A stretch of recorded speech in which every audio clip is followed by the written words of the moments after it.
Hey guys, thank you for watching. This is General Mechanic again, another quick tip. And today we're doing this 2005 Nissan 4.0 engine.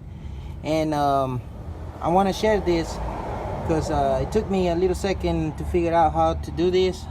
Actually, was trying to work my way around it, but there's no way.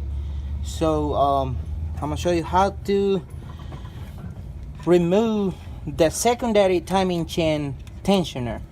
Okay, so I thought we had enough clearance right there to take the hex, but we got another one that is right under this little camshaft cup over here. So I had to remove the gears, as you know, and get this 4 little bolts.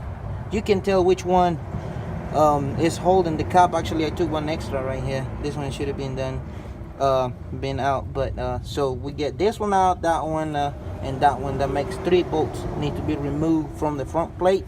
You come up here, you got 1, 2, 3, 4 little 10mm bolts right there. So after you get that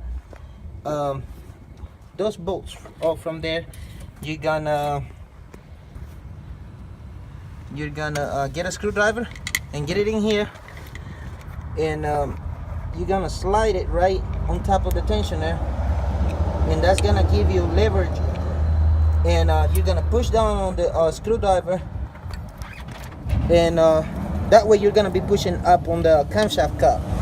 So after you do that, you'll be able to remove the camshaft cup, number 1, and then you got access to both of the little hex bolts that be on top of the tensioner. So this is the only way, guys, to remove it. There's no way around it.